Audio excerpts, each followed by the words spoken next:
quitar esta No se ve, papeleta. ingeniero. Ah, Sí se puede Ahora ver, sí se ve, ingeniero. ahora sí. sí, Ahora sí. sí. Sí, por eso ustedes me indican, pues, ¿ya? Ahí, mejor. ¿Todo lo pueden ver bien? Quiero estar seguro para Sí, poder empezar tranquilamente. Ya. Entonces, sí, miren, ingeniero. este capítulo en realidad, en la clase de hoy día no es muy larga porque este capítulo de operadores vectoriales se supone que normalmente lo hacen en un curso de física 4, o sea, o matemáticas 4, perdón, matemáticas 4, pero no existe pues matemáticas 4 en la facultad, ¿no? Entonces, esta parte de operadores vectoriales no lo ven desgraciadamente, ¿no? Porque en todas las carreras de ingeniería normalmente lo hacen esto, como le digo, en mate 4, ¿no? Operadores vectoriales. Pero en realidad no es nada del otro mundo. Lo que acá lo que yo quiero es que ustedes entiendan el sentido físico que tiene, ¿no? O sea, cómo se interpreta, porque en los cursos de matemáticas, como ustedes ya saben, hacen pues, como se dice, la parte matemática, ¿no? Entonces, calcular tal cosa, derivadas por aquí, derivadas por allá, y a la final sacan resultados y ni siquiera saben de qué se trata, no sé, bueno, ¿y qué cosa quiere decir eso? Se miran entre ellos y, bueno, de ese resultado fue profeta ahí está bien operado, chequéelo. Pues no, pero el significado, ¿qué quiere decir que salga positivo, negativo? Si salió cero, ¿qué cosas significan? Y eso es lo que no lo ven en matemática, desgraciadamente. Entonces nosotros lo que vamos a hacer es al revés, vamos a ver, lógicamente, la expresión matemática, pero lo más importante es ver qué cosa significa físicamente, ¿de acuerdo? Entonces tengan mucho cuidado porque miren, en el examen yo hayan visto que sencillamente le pongo un gráfico, algo y se acabó, ¿no? Díganme qué cosas están viendo ahí, ¿no? Ya. Entonces vamos a ver operadores vectoriales, así se llama, ¿no? El curso, por si acaso, de esto en matemáticas se llama análisis vectorial, ¿no? Ese es el nombre que tiene. O sea, cálculo diferencial, que ustedes saben, y cálculo integral, pero todo con vectores.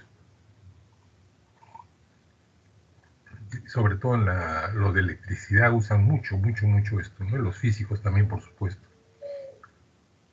Entonces, miren, vamos a ver primeramente el operador nabla. Operador, ¿qué quiere decir? Que se aplica sobre una función. Puede ser una función que es un escalar, pero también puede ser sobre un vector, en general.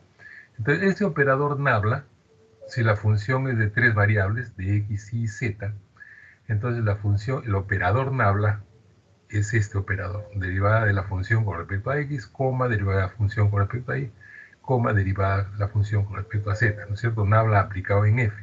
Pero nabla solo, nada más el operador sería pues derivada con respecto a x, coma, derivada con respecto a y, coma, derivada con respecto a z.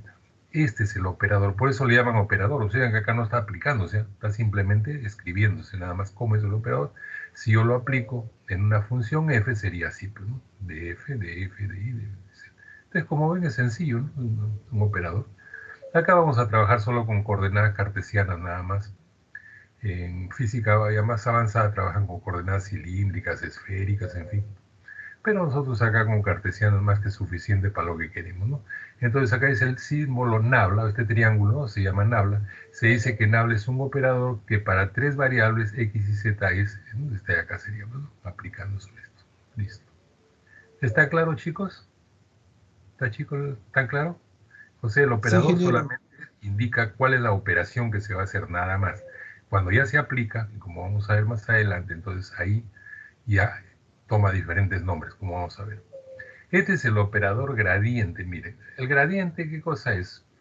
Es el operador nabla sobre una función escalar. Quiere decir que es una función, por ejemplo, puede ser temperatura, salinidad, o sea, escalares, no vectores, no en corrientes, en eso, porque son vectores, sino en escalares, porque podría ser la densidad, la salinidad, sobre todo la temperatura.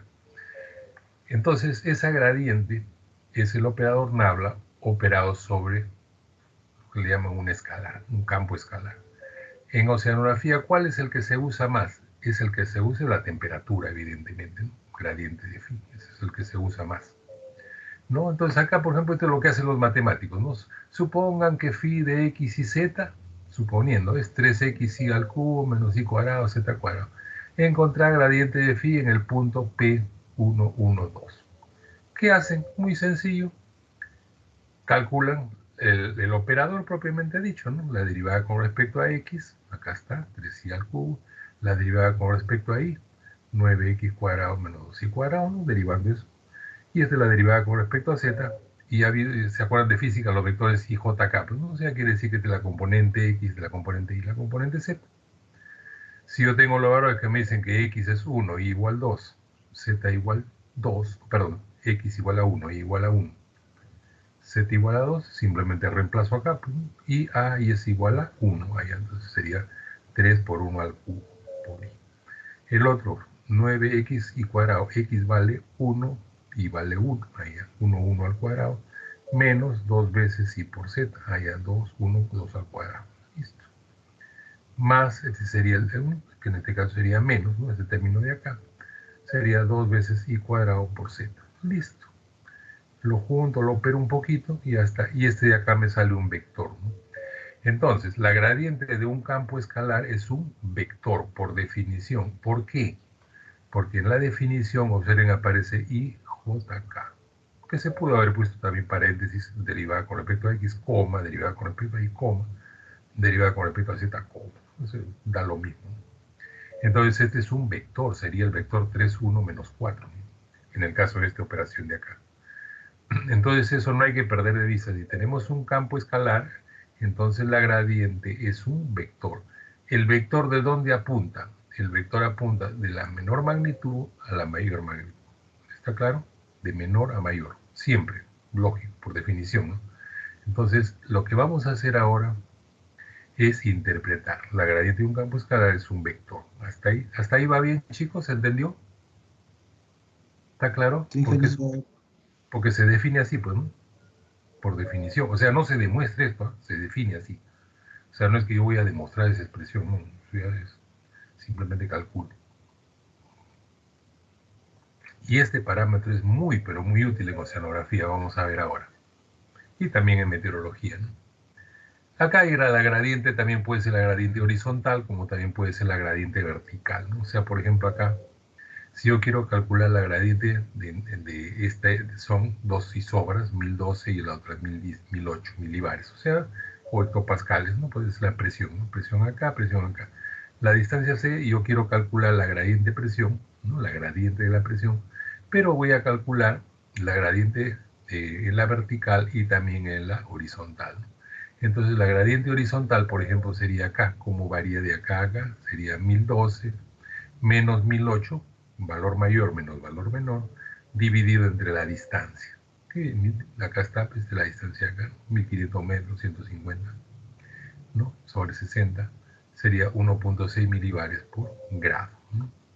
O sea, en pocas palabras, ¿qué es la gradiente? Sería, en términos sencillos, la diferencia de los dos valores dividido entre la distancia. ¿Está claro ese detalle, chicos? ¿Está claro de lo que se trata? Entonces sería este valor mayor menos este valor menor entre la distancia. ¿Está claro? O sea, esta es la definición matemática, ¿no es cierto?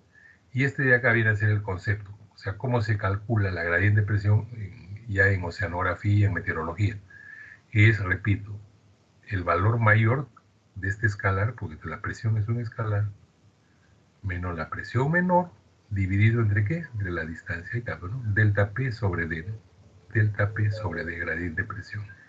Lo que pasa es que acá lo están calculando en la horizontal y en la vertical, pero normalmente nosotros trabajamos con esto nada más, la gradiente de presión entre D. Y ahora lo vamos a aplicar acá, van a ver ustedes. Miren acá está el asunto. Quiero yo calcular la gradiente de temperatura. Si ustedes se acuerdan, este es el frente ecuatorial, ¿no es cierto? Acá está, bien. Las isotermas, ¿no es cierto? Observen, las isotermas están bien juntas acá, entonces yo quiero calcular cuál es la gradiente en esta de acá, entre la de 25 y la de 21, por ejemplo. ¿Qué haríamos entonces? Para este punto nada más, ¿qué harían? Sería 25 menos 21 dividido entre la distancia que hay. Nada más que lo pueden sacar ustedes, ya saben, por topografía, simplemente acá, van a este lado de acá y pueden sacar en millas náuticas, ¿no? ¿Cuál es la distancia? ¿No? Entonces sería tantos grados centígrados por milla náutica. Claro. Repito, el cálculo, ¿cómo sería? Temperatura, bueno, entre 25 y 21, 25 menos 21, todo dividido entre la distancia. Pregunta, ¿en todo el frente ecuatorial la gradiente es la misma? ¿Qué dicen ustedes? Repito la pregunta. ¿En todo este frente ecuatorial la gradiente sería la misma? No, ingeniero. No, claro que no, porque si acá está la distancia, miren la distancia es este valor, pero si yo lo tomo acá, en este punto de acá, no es eso, pues, porque 25 menos 21, el valor 25 menos 21 sí, pero la distancia es mayor, ¿te dan cuenta? Acá. Y en este punto será pues acá. Entonces, la gradiente varía según el lugar donde lo tomen. Puedo tomar acá también, sería la de 27 menos la de 24, por ejemplo, pero en este lugar nada más. Tomo la de 27 entre 24 acá y es diferente. Entonces son vectores, pues son vectores, pero ¿cómo apunta? Del menor valor al mayor valor, una flecha. ¿Y cuál es su valor? La diferencia dividido entre la distancia. Punto. Así de simple. Acá, ¿dónde es la gradiente máxima? ¿Dónde sería la gradiente máxima en esta figura? Para que salga el máximo valor de la gradiente, ¿cuál tendría que ser entonces? Entre dos isotermas, si son las mismas, 25 y 21, ¿dónde sería el mayor valor de la gradiente? A ver qué me dice.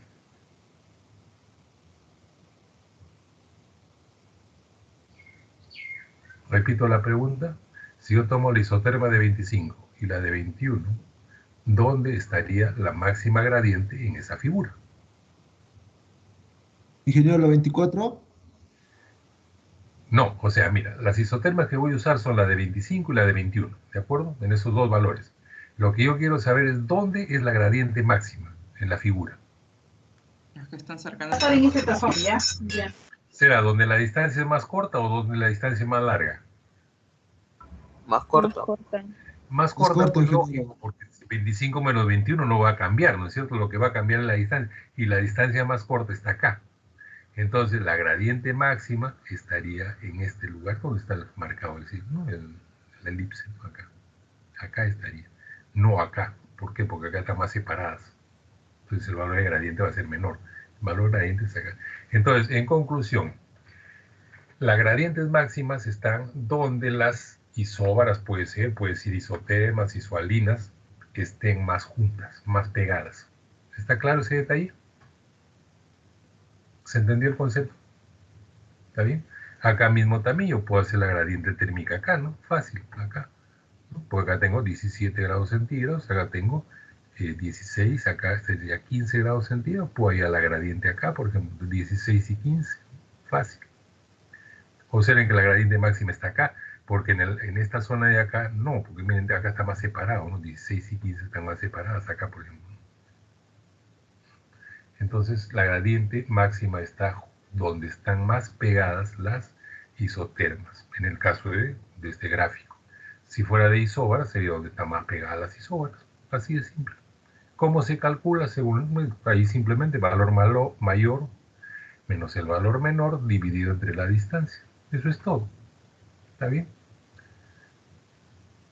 Aquí tenemos lo mismo. Si yo quiero calcular, por ejemplo, acá, miren la gradiente acá, ¿no? ¿Qué sería la gradiente acá? Sería, estas son las isóbaras, ¿no? Este es el anticiclón. Sería 1025 menos 1015, dividido entre ¿cuánto? Entre la distancia que hay acá. Listo. ¿Cómo es el vector? De menor valor a mayor valor. Así de simple. Ahí está la gradiente. Puedo calcularlo acá, acá la gradiente es mucho mayor. Miren, ¿por qué? Porque está más pegada, ¿no? Donde están más juntas, más pegadas, la gradiente es mayor. La gradiente acá, por eso los vientos son tan intensos como vamos a ver acá, ¿no? Los vientos, pucha, los westerns acá son tremendos, ¿no? Entonces se puede calcular presión atmosférica a nivel del mar en hectopascales. Ahí está. Puedo calcular. ¿Por qué? Porque este es un escalar también la presión. Eso lo hemos visto en física, ¿no? Y igualmente acá, miren, por ejemplo, acá tienen algo muy interesante. Esta es una sección del Pacífico, ¿no? Este del 2020 no interesa. Acá también estaba la niña, pues igualito que ahorita. Ahorita la niña está con -6 acá, estaba con -5. Entonces, miren, estas son las isotermas, acá las ven, ¿no es cierto? Acá a la derecha estaría Sudamérica, a la izquierda Indonesia, ¿ok? Como que toman partido de una torta. Entonces, lo que yo quiero saber es dónde es la gradiente máxima. Y como ven, como hemos mencionado, la gradiente máxima estará ¿dónde? Donde están más juntas, pues acá donde esté este óvalo, ¿no? Acá. Ahí sería la gradiente máxima. Y lógicamente esa es la termoclina, pues si ustedes lo piensan bien, ¿no? Es la termoclina, justamente porque por definición las isótermas están más juntas en la termoclina. Entonces quiere decir que la termoclina justamente es la zona de gradiente máxima. ¿Se entendió ese concepto, chicos? Porque ahí cambia más rápido la temperatura, ¿no? Entonces, repito, la termoclina vendría a ser la zona donde la gradiente es máxima, que en este caso la gradiente más la termoclina está acá, pues, ¿no? Todo es la termoclina, ¿no? Pero la termoclina más intensa está en este punto acá, porque acá también está la termoclina, no serán tan juntas, ¿no? Pero no tan juntas, pues acá se dan cuenta, ven, miren la de 18 con la de 14, miren, ven. Y acá la de 18 con la de 14 están bien pegadas, ¿no? Y acá están más separadas. No quiere decir que no haya termoclina acá, sí hay termoclina, lo que pasa es que es menos, con una gradiente menor que la que estaría acá. ¿Se entendió, chicos, el gráfico? Chicos, ¿se entendió bien el Sí, gráfico? ingeniero. Está bien, entonces, como ven, es una cuestión sencilla. Lo que pasa es que no lo enseñan, pues. ¿Y por qué no lo enseñan? Porque normalmente un matemático es un pata que hace matemática, pues no hace física, ni oceanografía, ni nada. Entonces, cuando le ponen, cuando van a hacer la clase en matemáticas, lo que hacen es las derivadas y toda la vaina. Pues si ustedes le ponen un gráfico de esto, no tienen ni la remota idea de qué cosa se trata, ¿no? ¿Se dan cuenta? Que acá estamos aplicándolo. ¿De acuerdo? La aplicación, cómo se usa. ¿Mm? Ya, entonces, antes de pasar a otra cosa, ¿se entendió bien la gradiente? Entonces, en conclusión, la gradiente es para campos escalares, quiere decir para escalares, temperatura, presiones, densidades. En el caso de temperaturas y en oceanografía específicamente es donde las isotermas están más juntas. En meteorología será donde las isóbaras, por ejemplo, están más juntas. Ahí está. Y puedo calcular, ¿no? En cualquier punto. ¿Cómo es un vector? ¿Cómo es el vector? De menor o sea, de menor a mayor, de menor a mayor. Siempre, por definición, menor a mayor. Esto es importante, ¿por qué? Porque en mecánica de fluido vamos a ver que se maneja mucho con valores negativos. Entonces, en cambio en oceanografía no, lo trabajamos siempre con positivos acá, ¿no? Entonces ahí. ¿No? Entonces este valor es crítico, ¿no? Para neblinas, para todo se trabaja con gradientes. Y acá este gráfico que parecía tan aparatoso, ahora lo entienden, ¿no? Acá está la termoclina a lo largo del Pacífico, ¿no? Pueden ver que va subiendo, justamente es típico de la niña, ¿no? Que la termoclina sube. También el niño es al revés, baja. Esta es una niña bien marcada. Entonces acá sube y como ven la termoclina está a lo largo de todo el Pacífico ecuatorial, pero su valor máximo de la termoclina, la gradiente máxima o termoclina más intensa está en esta zona de acá, donde están más juntos. Nada más. Pero también se puede definir la gradiente por acá también, como quieran, ¿no? Pero lógicamente este valor va a ser menor, pues. Bien, entonces vamos a ver el siguiente operador que es llamado divergencia, ¿de acuerdo? Miren, la divergencia es un poco aparatosa. Esta se aplica en campos vectoriales, o sea, en corrientes, por ejemplo, ¿no? Normalmente en corrientes, en el caso de oceanografía, ¿no? Los de ingeniería electrónica trabajan esto, pero en campos eléctricos, en campos magnéticos, también son vectores, ¿no? Entonces, por eso que los de electrónica son los que más manejan esto, ¿no? O sea, que tienen un curso entero de análisis vectorial, ¿no? Un curso. O sea, ya no es un capítulo, es un curso entero, ¿no? De análisis vectorial. Yo cuando les enseñaba a los electrónicos también les enseñé en alguna oportunidad, hacía toda la parte matemática, pero todo esto con números complejos, integrales, y todo. Los patas estaban felices, ¿no? Por eso les encanta eso. Entonces acá, ¿qué sucede? Si hay tres componentes de velocidad, B en la componente X, B en la componente Y, B con la componente Z, la divergencia se define como nabla, el operador producto escalar por B. O sea, dB de X más dB de Y más dB de Z. Sencillo. Pero este es un vector, sin embargo la divergencia es un escalar. Si ustedes ven esto, que es un escalar, no hay vectores por ningún lado. Ejemplo, Acá he puesto un ejemplo para que se vea, un ejemplo sencillo. X es xz y es menos y cuadrado, z, 2x y cuadrado. Acá está bien explicadito, miren. Nabla por f, ¿qué sería? La derivada con respecto a x del primero, xz. Ya está. Más la derivada del segundo término con respecto a y, más la derivada con respecto a z del tercer término. Efectuamos este asunto, z menos 2i. Ahí está. O sea, nabla por f, la divergencia es z menos 2i. Acá yo le puedo poner valores numéricos, como poner el punto, tal, reemplazo el valor de z, el valor de i, y se acabó. Entonces, la divergencia de un campo vectorial, es un campo vectorial, pongo corrientes, puede ser, es un escalar, es un número. Es al revés que el otro, es un número. Esto también se usa muchísimo, como vamos a ver. Aquí tenemos, por ejemplo, esto ya lo hemos visto nosotros, la zona de convergencia intertropical, ¿se acuerdan acá? Los vientos del Pacífico Sur, digamos acá, los vientos del Pacífico Norte acá, y entonces se forma la zona de convergencia. Obvio, pues, si es que se están juntando, viene a ser convergencia. Si es que se están separando, es divergencia, ¿de acuerdo? En pocas palabras, si este valor de divergencia sale positivo, quiere decir que se separan. Si sale negativo, quiere decir que se juntan. Acá, por ejemplo, es valor negativo, por eso es zona de convergencia intertropical. O sea, se están convergiendo, se están uniendo, ¿no? Acá. Por eso le llaman zona de convergencia intertropical. ¿Está clara la diferencia entre convergencia y divergencia, chicos? El mismo nombre lo dice. Convergencia es que convergen, o sea, van a un mismo punto, a una misma zona. Divergencia es que en lugar de juntarse, se separan. Por ejemplo, en el afloramiento costero, ustedes saben, ahí lo han visto también en el curso básico, tienen viento acá y el flujo se separa de la costa, se aleja de la costa. Entonces en esta parte hay divergencia. ¿Por qué? Porque el fluido se está separando acá. ¿Se dan cuenta? Hay separación del fluido, ¿no? Se abre el fluido, en pocas palabras. Cuando se abre el fluido, le decimos divergencia. Entonces, el afloramiento costero es una zona de divergencia. En cambio, en los vientos acá es una zona de convergencia. ¿Está clara la terminología? ¿Se entendió? Chicos, ¿se entendió la diferencia entre convergencia y divergencia? Sí, Por ejemplo, ingeniero. ustedes se están bañando y ven que el agua va pasando por el agujero que está ahí por el sumidero. ¿Sería convergencia o divergencia? ¿Qué dicen ustedes?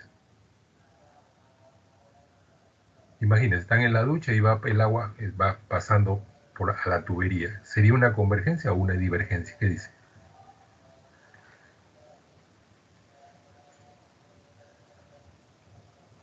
Divergencia, ingeniero. Escuchen bien. Están bañándose y el hueco está ahí de la ducha y el agua entra. ¿El agua qué está haciendo? ¿Es una convergencia o es una divergencia eso? Convergencia, porque se están uniendo. Es convergencia, porque el mismo nombre lo dicen, convergencia porque converge, o sea, se van a un mismo punto, a un mismo lugar.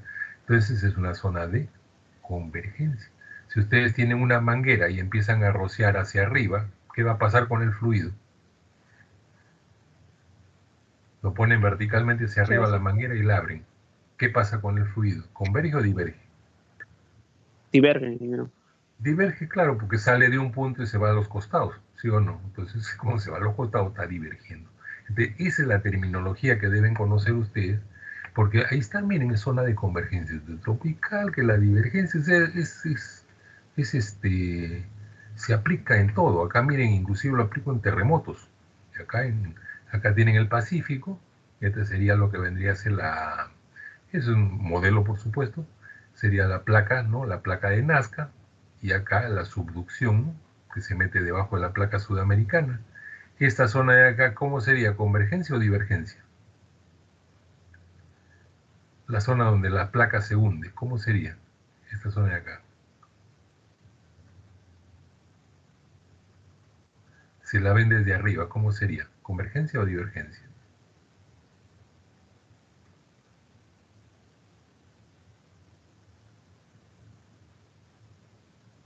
¿Se entiende? O sea, acá viene la placa y se hunde debajo de la otra placa, la placa sudamericana. La pregunta es, ¿esta es una zona de convergencia o de divergencia? Convergencia. Es convergencia, pues lógico, porque una placa está yendo en una dirección y la otra también en la dirección contraria y se unen, ¿no? Acá hay unión, entonces es una zona de convergencia, ¿no? Lo que pasa es que, si lo vemos en 3 dimensiones, esta placa se está hundiendo, ¿no? Pero viéndolo desde arriba es una convergencia de placas. Y acá están para los epicentros de los terremotos, ¿no? Por eso es que un terremoto muy superficial, pucha, le saca el ancho, ¿no? Si el terremoto es más profundo, el epicentro es más metido en la sierra, en la selva, y no afecta mayormente, ¿no?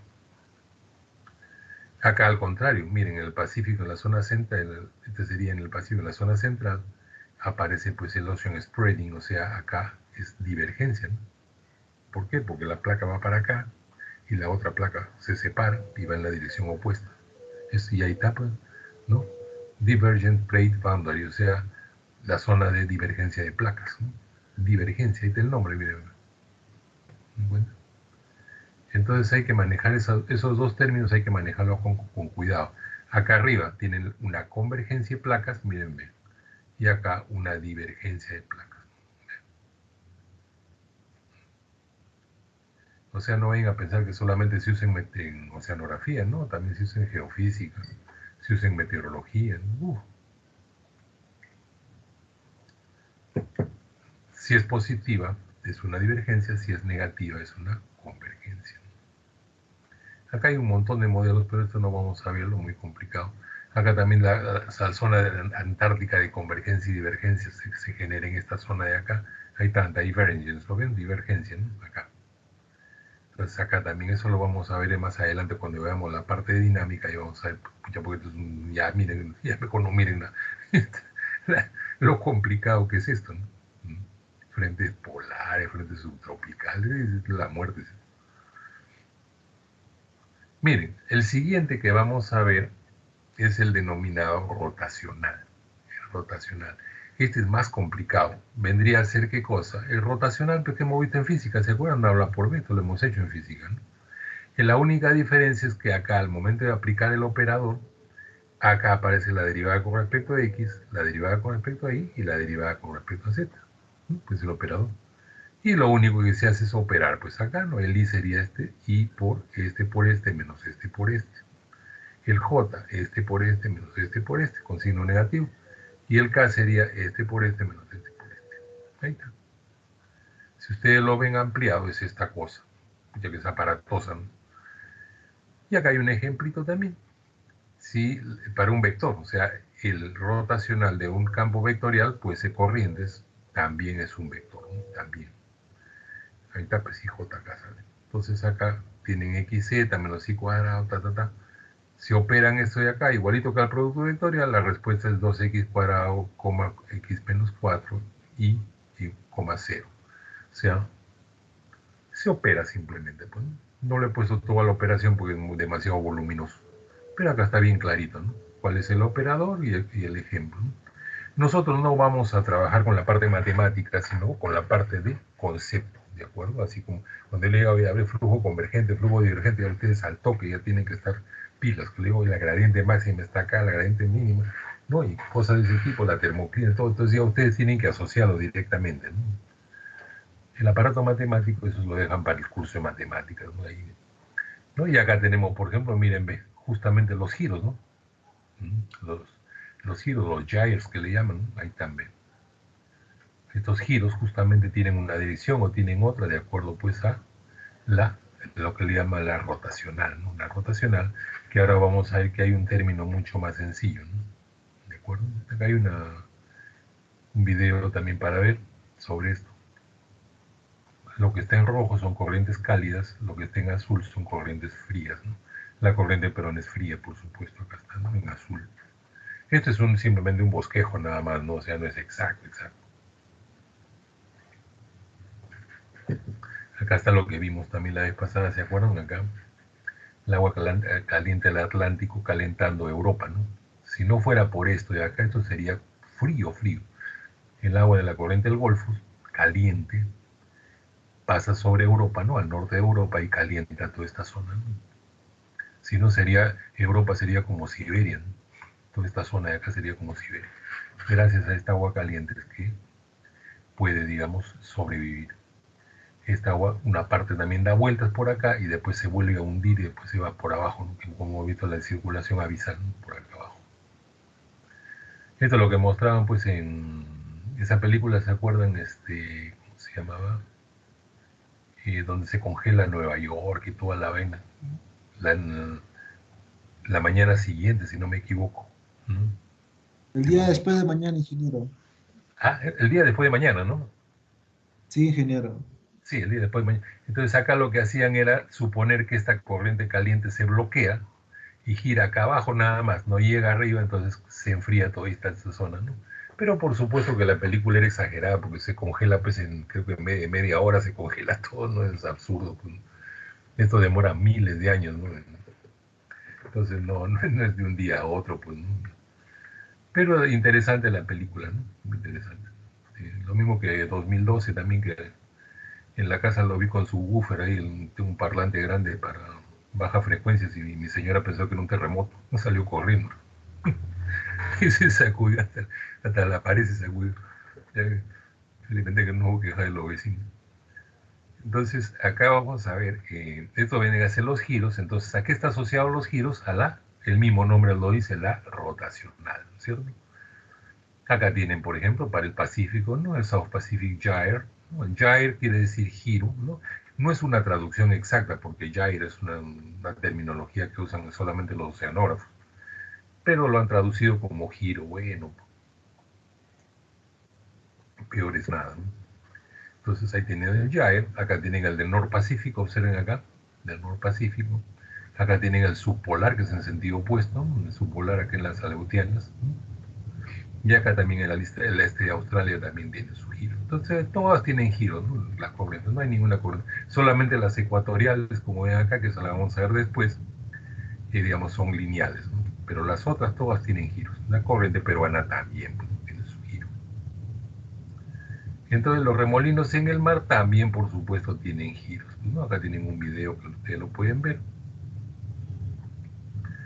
Acá también, miren, en la atmósfera también se producen esos remolinos de polvo, ¿no? En inglés le llaman dust devil, o sea, demonios de polvo, ¿no? Demonios de polvo, pero nosotros lo traducimos simplemente como torbellinos de polvo, ¿no? Torbellinos de polvo. Si encuentran dust devil por ahí, van a ver. Normalmente, por supuesto, se observa donde esté una zona polvorienta, pues no, pues si es sobre cemento, ¿qué cosa va a levantar? ¿No entiendes? O sea, tiene que ser una zona con bastante polvo. Entonces ahí se nota claramente, pues, cómo giran, ¿no?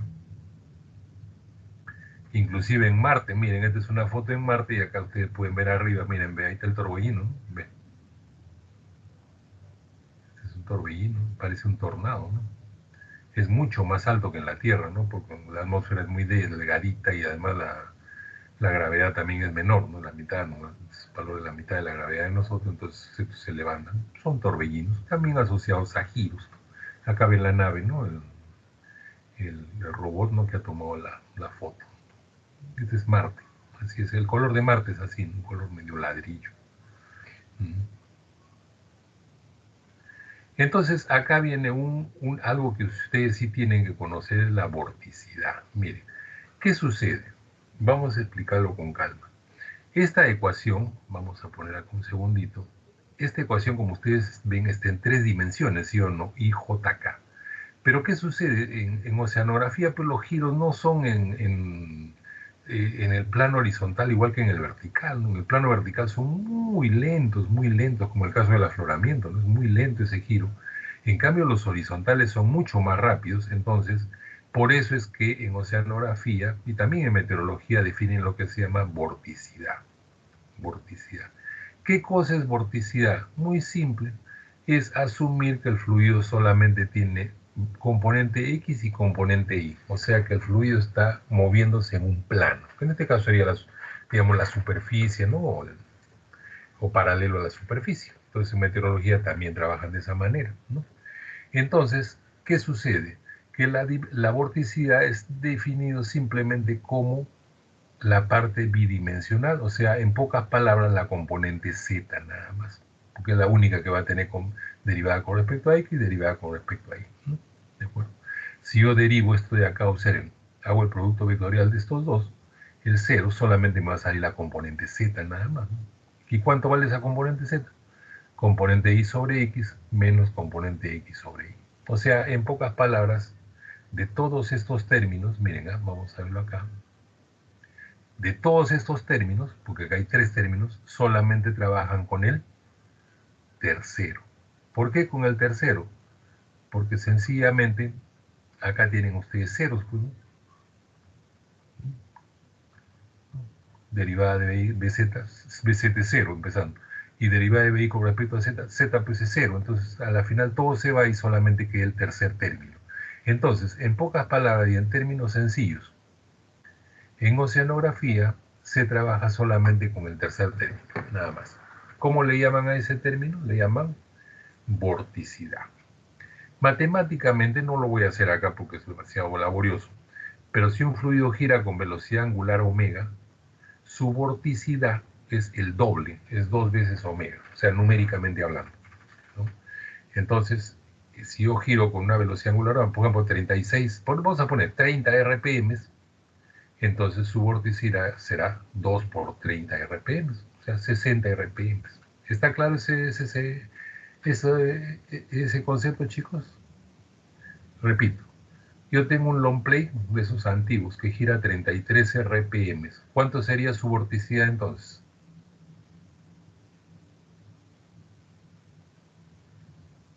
¿Qué me dicen? Repito, tengo un long play que gira a 33 RPM, que es su velocidad angular. ¿Cuánto sería su vorticidad entonces, según esto? El doble, 72. El doble, pues, sería 66, ¿no? ¿Sí o no? ¿Se dan cuenta la idea, no?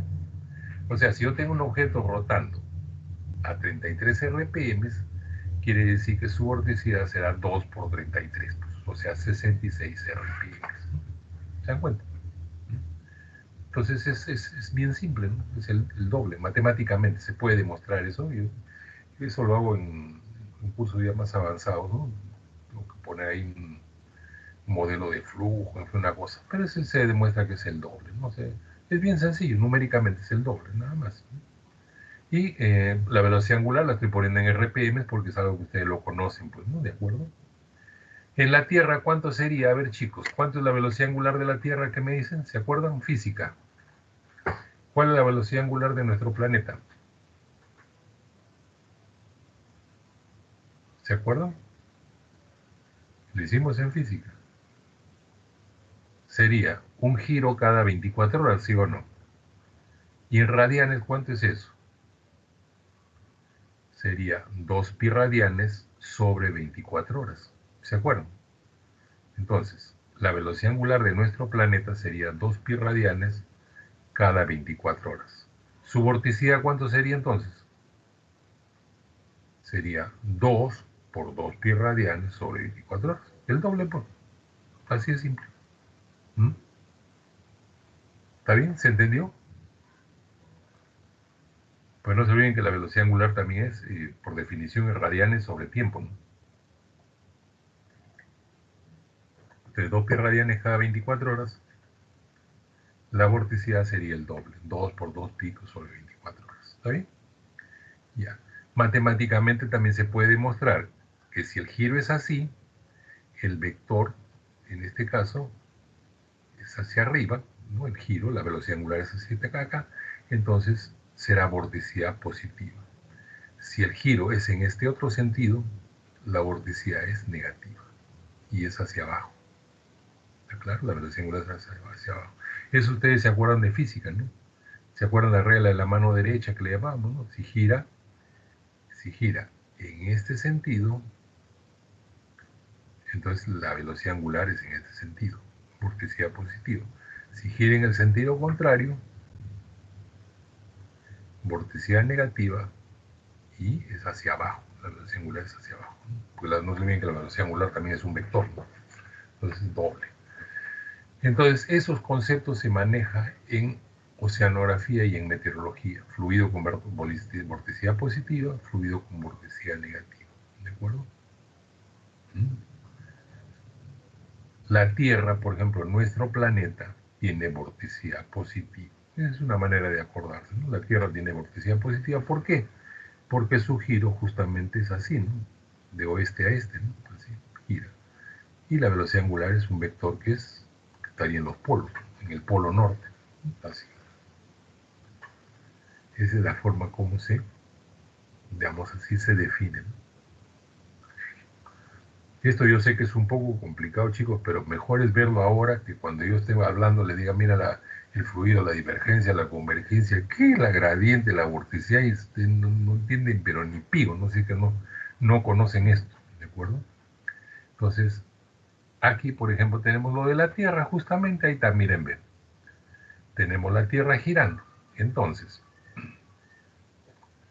la vorticidad planetaria que le llaman, ¿qué cosa es? Sería 2 veces la velocidad angular. ¿Cuánto es la velocidad angular? Sería 2 veces omega, 2 por 2 pi, cada 24 horas. Ahí está, pues. Si ustedes lo sacan en números, sería 1.46 por 10 a la menos 4 radianes sobre segundo. Ese sería ¿Cómo es el 2 omega? Vector acá, el doble de la velocidad angular. Así de simple. Entonces, para calcular la vorticidad planetaria, que le llaman planetaria porque es para la Tierra, para nosotros, para Marte sería diferente, 2 por 2 pi cada 24 horas. Es muy parecido a Marte, porque Marte es 23 horas acá, ¿no? Para nosotros es 24. Entonces, la Luna es 29 días, ¿no? Entonces, nada que ver. Entonces, simplemente multiplican por 2 la velocidad angular. Nada más. Ahora, si yo quiero calcular, miren esto, yo quiero calcular acá la componente para una latitud teta, miren, ¿eh?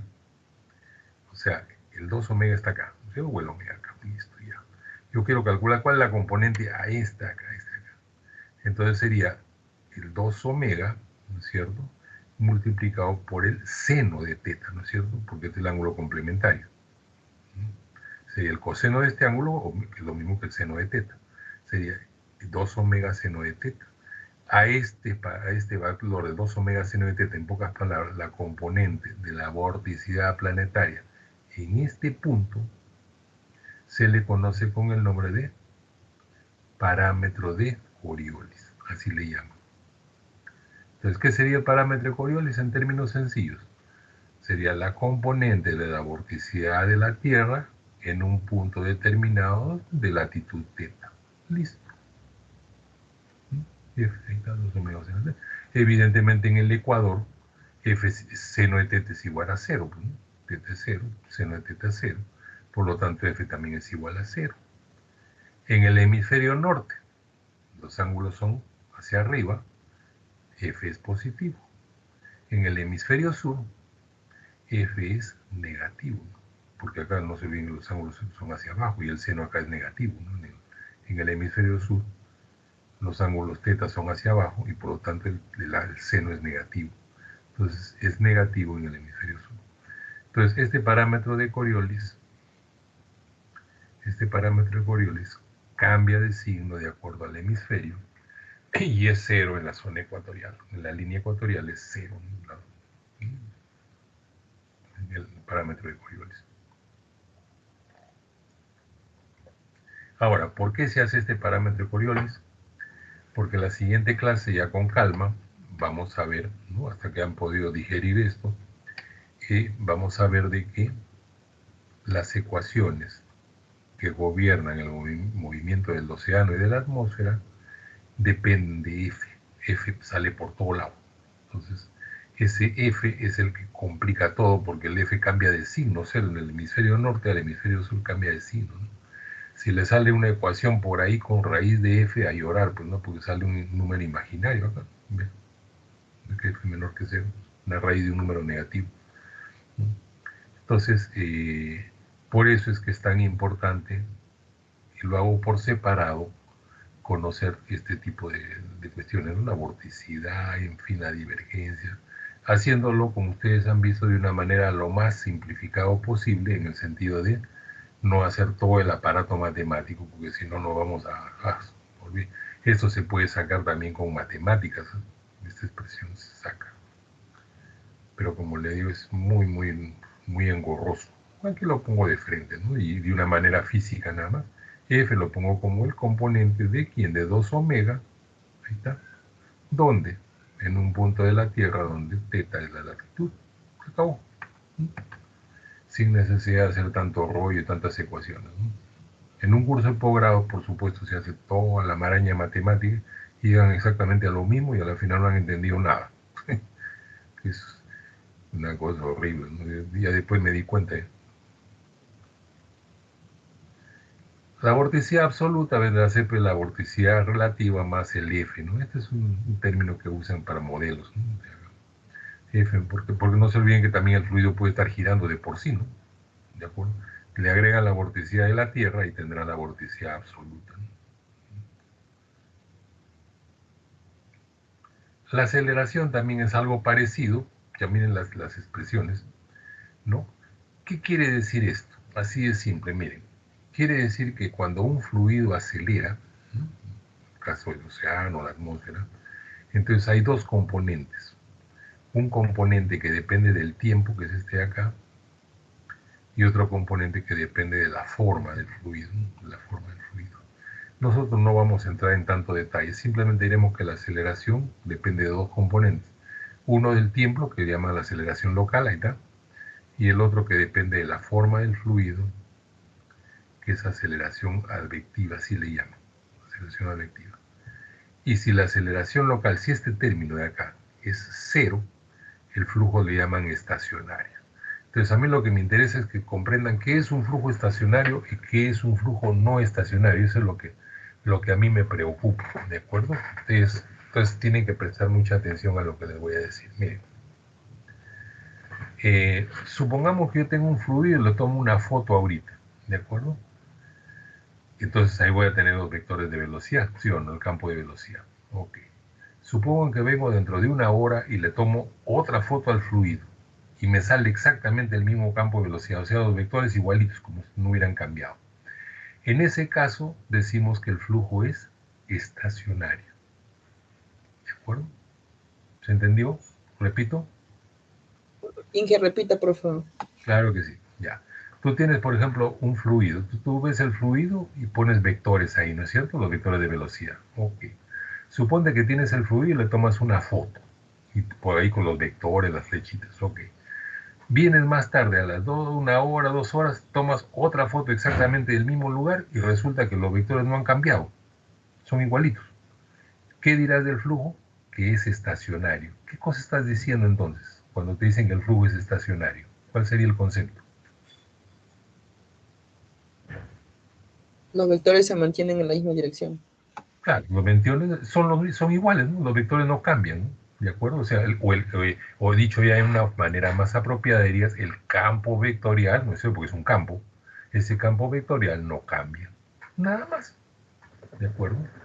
Entonces, si tú te pones a pensar, mira lo que te voy a decir. Haces un crucero, digamos, ¿no? Y tomas datos.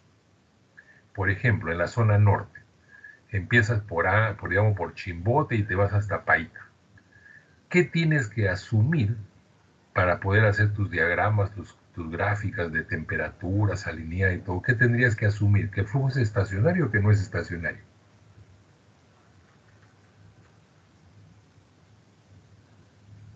Es estacionaria. Repito, tomas las mediciones, ¿no es cierto?, desde Chimbote hasta Paita. La pregunta es, cuando hagas los gráficos, ¿qué tienes que asumir para poder hacer los gráficos? Pues no puedes hacer nada. Tienes que asumir que el flujo es estacionario. Claro, eso quiere decir que no ha cambiado mientras tú has estado haciendo las mediciones. Porque si no, ¿cómo haces el gráfico? Pues, ¿sí o no? Como esos gráficos del boletín, por ejemplo, porque ahí se asume, no hay necesidad de asumir nada, porque sencillamente están tomando las fotos simultáneamente, los instrumentos están tomando simultáneamente. Pero en un crucero no, pues en un crucero tomas primero, por ejemplo, por Chimbote, después vas más al norte, a Trujillo, hasta llegar a Paita. Entonces, en todo ese trayecto tienes que asumir que la temperatura se ha mantenido, que la salinidad se ha mantenido, porque si no, ¿cómo vas a graficar? Pues, ¿sí o no? ¿Está bien? Y es aceptable, ¿por qué? Porque digamos, cambia lentamente, pues, ¿no? O sea, no es un cambio tan rápido. En cambio, la atmósfera, pucha, la atmósfera es para llorar, pero no, eso cambia inmediatamente, ¿no? Pregunta clave. ¿El fenómeno del niño, la niña, son, digamos, estacionarios o no estacionarios? ¿Qué me dice? Cuando le digo el fenómeno, la niña se va a presentar en la costa peruana, ¿estoy hablando de un fenómeno estacionario o un fenómeno no estacionario? ¿Qué me dicen? A ver. Sí, porque No No estacionario. estacionario, el tiempo. ingeniero. Y no estacionario, pues, porque esa vaina se está moviendo de un día a otro, ¿sí o no? O sea, yo diría estacionario, sé que por ejemplo de acá de un mes, 2 meses, 3 meses no cambia, pero aquí eso cambia en menos de una semana. Entonces quiere decir, y ustedes lo han visto en el boletín ahora, ahora lo voy a subir, el 73, ahí se puede ver claramente de que es un flujo no estacionario, ¿no? Hay un calentamiento que lo analizo a fondo frente a Ecuador, que después lo vamos a ver en la clase, y se van a dar cuenta pues que, pucha, que en una semana nomás eso cambia. Entonces, ¿qué flujo estacionario va a haber ahí? Pues? Entonces, en pocas palabras, hay fenómenos donde se pueden asumir flujos estacionarios, pero hay otros donde no se pueden asumir flujos estacionarios, definitivamente, pues son demasiado rápidos. ¿Cierto? A ver, en oleaje, a ver, ¿qué flujo estacionario van a asumir en oleaje? Dígame. Si las olas hasta que se mueven como locas por todos lados, ¿no? Entonces no se puede asumir flujo estacionario. Entonces hay una mecánica de fluidos para flujos estacionarios y una mecánica de fluidos para flujos no estacionarios. La que es la mecánica para flujos no estacionarios para llorar. O sea, la parte matemática es tremendamente complicada, muy, muy complicada. En cambio, como vamos a ver, cuando se hace flujo en tuberías, se asume flujo estacionario. Ojo, en hidráulica asumen flujos estacionarios para trabajar. O sea, cuando ellos asumen el flujo en una tubería, están asumiendo que ese flujo se mantiene a través del tiempo. En cambio, en oceanografía y meteorología es todo lo contrario, ¿no? Flujo no estacionario. Por eso cuando yo les enseñé un curso de fluidos geofísicos a los patas de hidráulica, al departamento de hidráulica, profesores de hidráulica de la UNI, entonces cuando les explicaba esta cuestión de las corrientes y todo, pucha, me digo, qué loco, ¿cómo pueden trabajar así con ese tipo de flujos, ¿no? Que cambian de un rato a otro, la temperatura también cambia, todo cambia, ¿no? En cambio ellos trabajan, ¿no? Temperatura constante, la velocidad no varía, ¿no? Y lo vamos a ver en mecánica de fluidos, ¿no? En ningún momento hablan de flujos que cambian con el tiempo, ¿no? En cambio nosotros, ¿no? Oye, y cuando estudié esta cuestión también estaba que me rascaba la cabeza y que dónde me he metido, cara, ¿no? Acá tienen, por ejemplo, las corrientes del Golfo, también ahí están. Cuando ustedes ven esta figura, en la figura estamos asumiendo que el flujo es estacionario, en la realidad no lo es, como será. Acá tenemos un video, por ejemplo, y lo voy a poner. Vamos a ver, cruzar los dedos, porque no voy a hacer que lo hayan quitado. Creo que todos lo pueden ver, a ver, vamos a ver. Bueno, Dios es grande. Ahí está. Miren, este es un modelo. Miren cómo se mueven las corrientes en el océano. Miren, este es un modelo. Miren. ¿Qué observan? Miren la cantidad de remolinos que hay por ahí. A eso le llaman los eddies. Esa es la corriente del Golfo. Allá. Como bajando Brasil. Miren la cantidad de eddies. ¿Lo ven estos como remolinos? Estos son los eddies, así le llaman. Ahí estamos ya bajando en África, miren, la cantidad.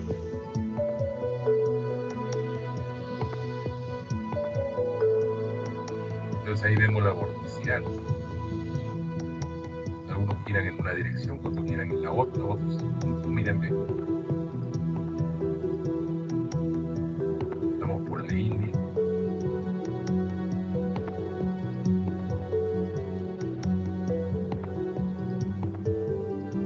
Miren la zona de Indonesia, por ahí miren, creo que es.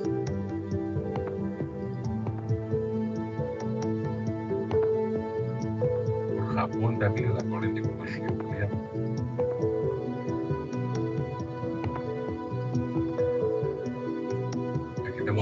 video no se reproduce. Está la corriente de California también, miren.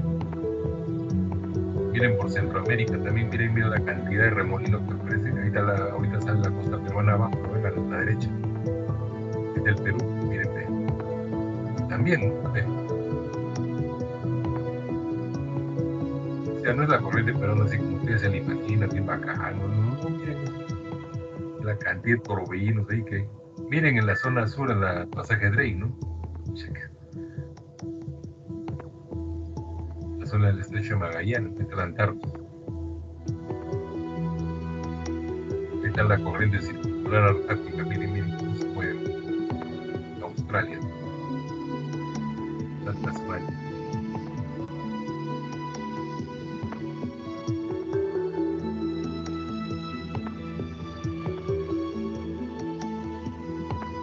Nada de lo que ustedes se habían imaginado.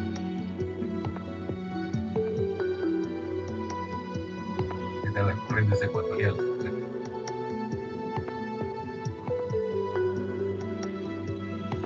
Ustedes también lo pueden ver tranquilamente. Está ahí.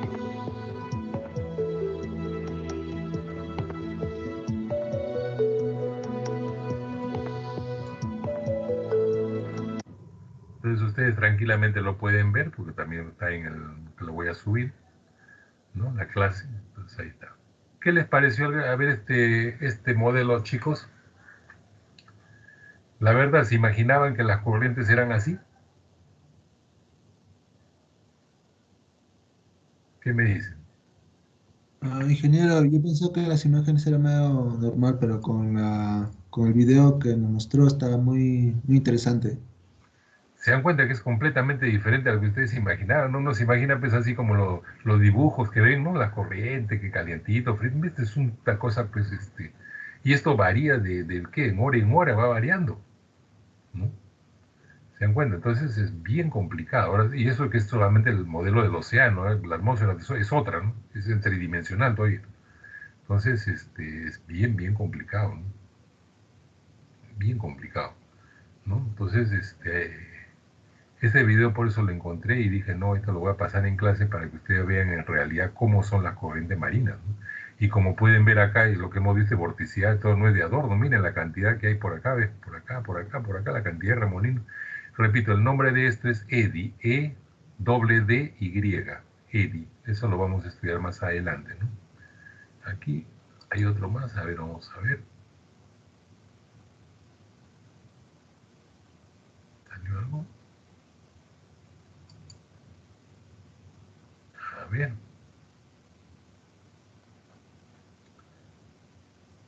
¿Qué pasa? Que a veces retiran los videos de YouTube. Ahí está, ¿no? También acá está lo mismo, pero... Este es para el mar Mediterráneo, miren esto, ¿no? El Mediterráneo, ahí está Italia, ¿lo ven? Italia, Sicilia, Grecia. Miren el Mediterráneo, lo complicado que es, ¿no?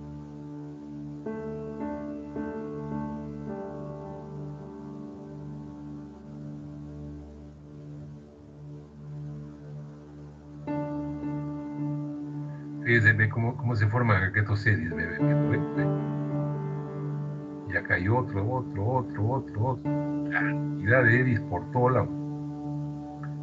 Acercándose al estrecho de Gibraltar, miren la cantidad de eddies que hay acá, enormes, ¿sabes? Y cómo el agua del Atlántico entra, ¿no? Y sale por debajo, ¿no? Porque está entrando, pero también va saliendo por debajo, ¿no?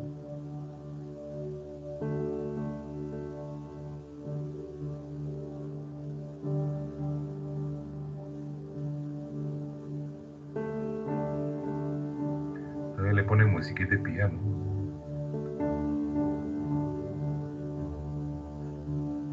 Ahí está España, ¿no? Este es España y Portugal, ¿no?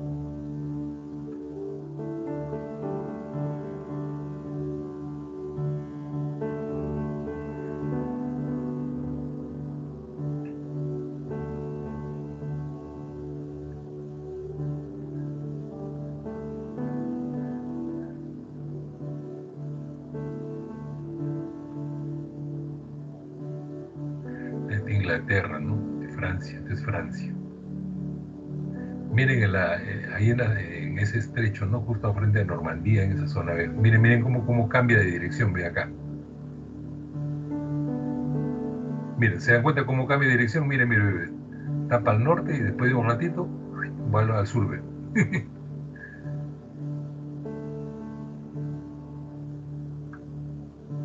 Es el Mar del Norte, ¿no? Por ser en el efecto de la marea, ¿no? Eso lo vamos a ver más adelante, el efecto de marea. ¿Qué les pareció como en este caso hemos visto el Mediterráneo y también la zona lógicamente que corresponde a Francia, España, y ahí la cosa, y entre Francia e Inglaterra aparece esa corriente de viento como se invierten, ¿no? Un rato está para el norte, otro rato está para el sur, otra vez para el norte, otra vez para el sur, ¿no? Esa es la zona justamente donde fue el día D, pues, ¿no? En Normandía. Entonces ahí cambia la corriente. Y este sería el resumen de los operadores vectoriales, ¿no? Para una función x y z, o para una función g vectorial x, gx, y z, acá tienen la gradiente, acá tienen la divergencia, tienen la rotacional, y este es el laplaciano que le llaman, pero nosotros no vamos a usar el laplaciano, ¿no? Es demasiado complicado. Este normalmente lo usan en la parte de electricidad y magnetismo, ¿no? Y se usa el laplaciano, pero en el caso de fluidos no vamos a usarlo, por lo menos en el caso de nosotros. Entonces, estos son los famosos operadores vectoriales. Como les digo, si ustedes, acá está. Este es un curso de análisis vectorial que lo pueden ver en este libro de Shaw que está en la biblioteca. Bueno, si está, pues está cerrado, ¿no? Entonces acá hay problemas resueltos, en fin, pero eso es para estudiarlo desde el punto de vista matemático. Repito, no es desde el punto de vista físico, es matemática, nada más.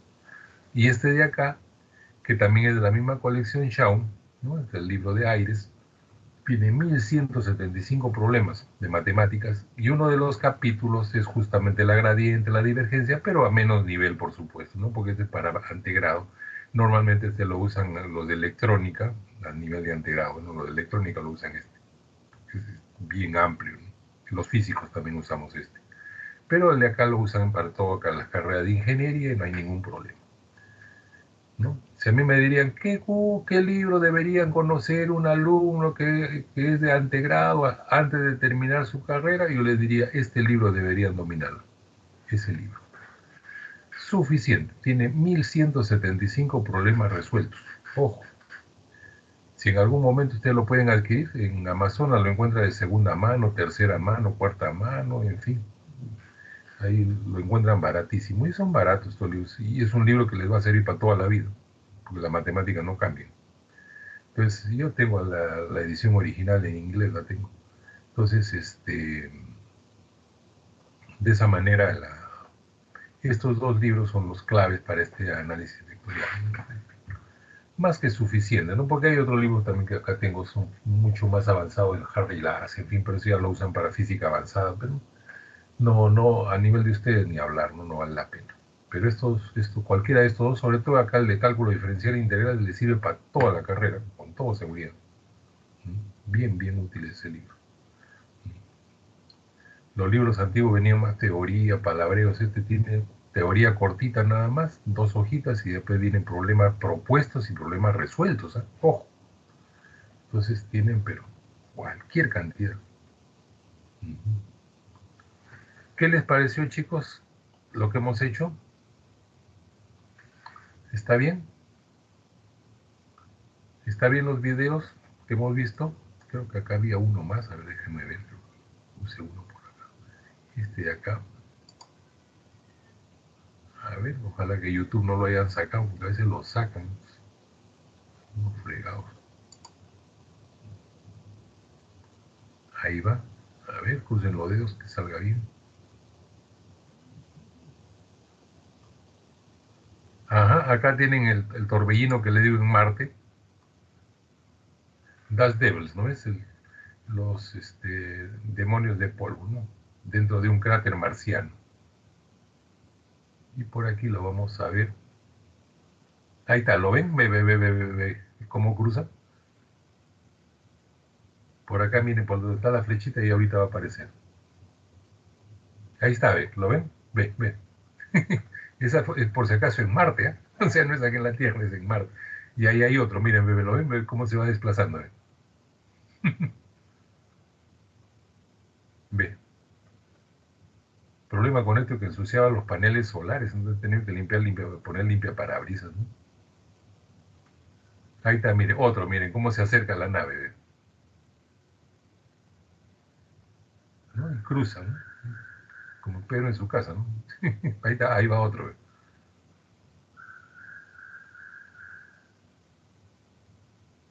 Das Devil en Lower Mount Shark, 18, ahí está, con fecha, con todo, ahí está, ve, este es más grande. Y está más cerca, cambia de dirección, todo, ¿no? Como Pedro en su casa, miren, bebé.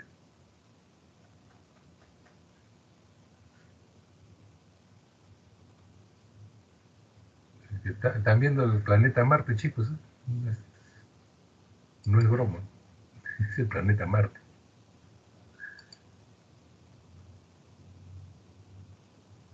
Acá hay otro.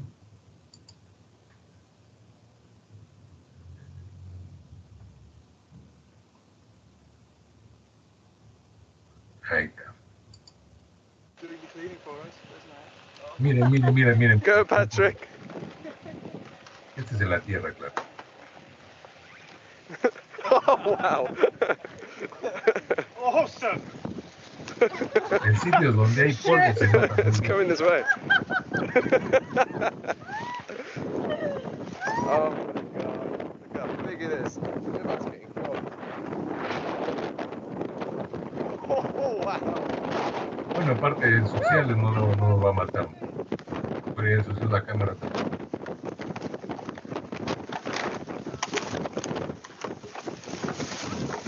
I can't see anything. Ahí se I'm tiene que in poner the en center mascarilla, of the store.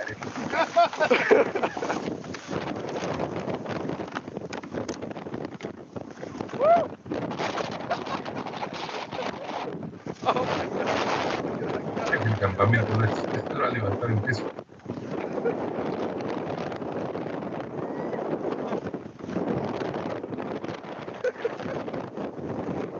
It's just driving the camera. Eso lo vamos a estudiar en un capítulo ahí. It's got the mattress. Look, it's the mattress. The mattress. Look at that. There's one over there. There's one over there. Look at it. I shouldn't have angled the gin. Así que deberían tener. I got that all on film. Where did my cap go? ¿Qué les pareció? Es un torbellino de polvo o dust devil que le llaman, ¿no? Aquí había uno también, vamos a ver, aprovechando. Estos por si acaso están en el PDF que le voy a dar, así que ahí lo pueden ver también, ¿no? Este es el caso del mar, o sea, esta es la versión en el mar, ¿no? Miren esos remolinos.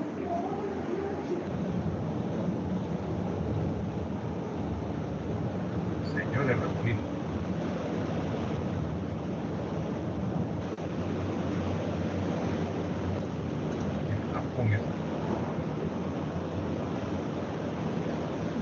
Esto se origina cuando la marea entra y salta.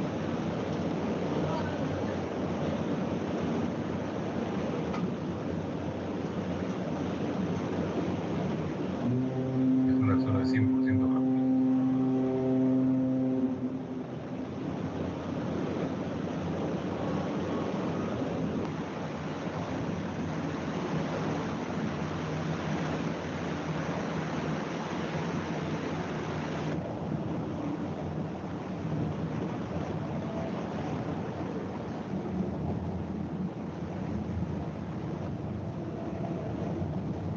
Ahí si cae ya fueron.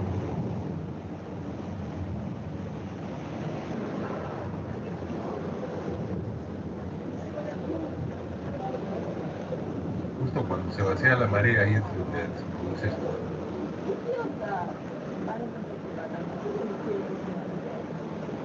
Acá en el Perú no tenemos nada, ninguna zona que sea así. Y la embarcación como si nada, ahí está el nombre, ve, Aqua Eddy, Eddy es el nombre justamente, ¿no? Eddy quiere decir el patolino.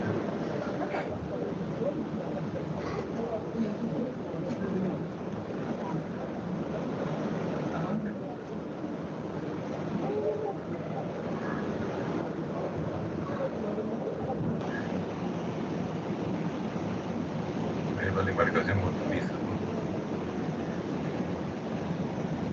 En Naruto queda, Whirlpool se llama en inglés, Whirlpool Naruto.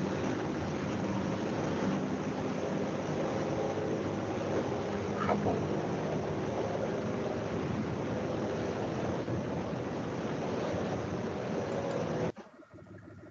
¿Qué les pareció, chicos?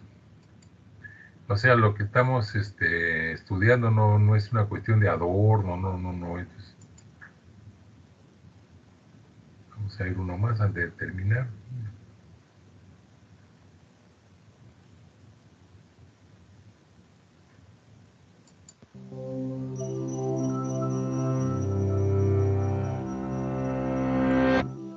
In 1992, a cargo ship carrying bath toys got caught in a storm. Shipping containers washed overboard, and the waves swept 28,000 rubber ducks and other toys into the North Pacific. But they didn't stick together. Quite the opposite. The ducks have since washed up all over the world, and researchers have used their paths to chart a better understanding of ocean currents. Ocean currents are driven by a range of sources: the wind, tides, changes in water density, and the rotation of the Earth. The topography of the ocean floor and the shoreline modifies those motions, causing currents to speed up, slow down, or change direction. Ocean currents fall into two main categories: surface currents and deep ocean currents. Surface currents control the motion of the top 10% of the ocean's water, while deep ocean currents mobilize the other 90%. Though they have different causes, surface and deep ocean currents influence each other in an intricate dance that keeps the entire ocean moving. Near the shore, surface currents are driven by both the wind and tides, which draw water back and forth as the water level falls and rises. Meanwhile, in the open ocean, wind is the major force behind surface currents. As wind blows over the ocean, it drags the top layers of water along with it. That moving water pulls on the layers underneath, and those pull on the ones beneath them. In fact, water as deep as 400 meters is still affected by the wind at the ocean's surface.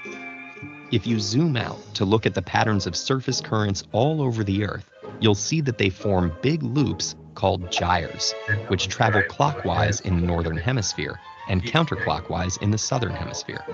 That's because of the way the Earth's rotation affects the wind patterns that give rise to these currents. If the Earth didn't rotate, air and water would simply move back and forth between low pressure at the equator and high pressure at the poles.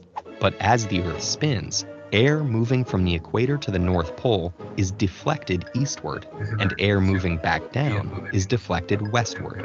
The mirror image happens in the southern hemisphere, so that the major streams of wind form loop-like patterns around the ocean basins. This is called the Coriolis effect. The winds push the ocean beneath them into the same rotating gyres. And because water holds on to heat more effectively than air, these currents help redistribute warmth around the globe. Unlike surface currents, deep ocean currents are driven primarily by changes in the density of seawater. As water moves towards the North Pole, it gets colder. It also has a higher concentration of salt, because the ice crystals that form trap water while leaving salt behind.